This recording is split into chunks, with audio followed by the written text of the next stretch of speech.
மாநில தலைவர் பதவி பறிபோனதை தொடர்ந்து அண்ணாமலை இமயமலைக்கு சென்றுள்ளதாக தகவல் வெளியாகியுள்ளது. அண்ணாமலையின் அடுத்த கட்ட நடவடிக்கைகள் என்ன பார்க்கலாம். கடந்த 2021ஆம் ஆண்டு தமிழக பாஜக தலைவராக பொறுப்பேற்றார் அண்ணாமலை. அடுத்தடுத்து கூட்டம் நடத்துவது, செய்தியாளர்களை சந்திப்பது, திமுகவை விமர்சிப்பது என தொடர்ந்து பல்வேறு நடவடிக்கைகளில் தீவிரம் காட்டி வந்தார். குறிப்பாக தேர்தலில் கூட்டணி வைத்திருந்த அதிமுகவையும் அக்கட்சியின் தலைவர்களையும் கடுமையாக விமர்சித்து வந்தார். நான் யாருடைய அடிமையும் கிடையாது. கும்பிடு போட்டுக்கிட்டு அவங்க சொல்ற கருத்துல ஏத்துக்கணும் அவசியம் இல்லை. 10 ஆண்டுகள் காவல்துறையில துப்பாக்கி பிடிச்ச கையில். அதனால நேர்மையை பத்தி CV சண்முகம் அவர்கள் எனக்கு பாடெடுக்கூடாது. அவருக்கு மந்திரியா இருக்கும்போது என்னென்ன பண்ணாருன்னு எனக்கு தெரியும்.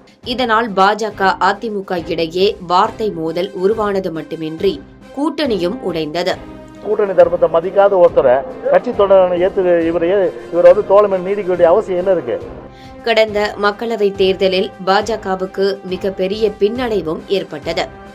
இப்படியான சூழலில் அதிமுகவுடன் மீண்டும் கூட்டணி வைக்க விரும்பிய பாஜக எடப்பாடி பழனிசாமியை டெல்லிக்கு அழைத்து பேச்சுவார்த்தை நடத்தியது.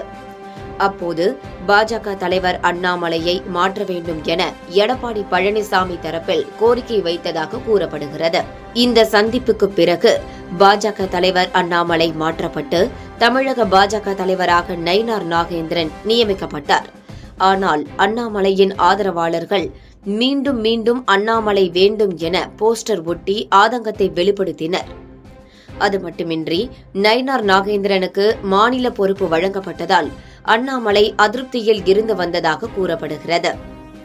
இந்த நிலையில்தான் அண்ணாமலைக்கு தேசிய அளவில் முக்கிய பொறுப்பு வழங்கப்படும் என தெரிவித்திருந்தார் அமித்ஷா. பின்னர் தேசிய பொதுக்குழு உறுப்பினர் பதவி வழங்கப்பட்டது. அதாவது தமிழகத்தில் 39 தேசிய பொதுக்குழு உறுப்பினர்களில் அண்ணாமலையும் ஒருவர் என்பது குறிப்பிடத்தக்கது.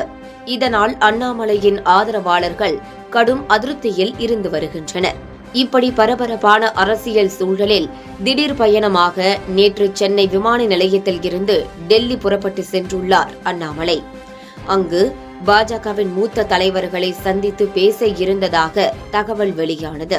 ஆனால் பாஜகவின் முக்கிய தலைவர்களை சந்திக்காமல் அங்கிருந்த உத்தரகண்ட் புறப்பட்டு சென்றதாகவும் அங்கிருந்து இமயமலைக்கு சென்று ஒரு வார ஆன்மீக பயணம் மேற்கொள்ள உள்ளதாக கூறப்படுகிறது.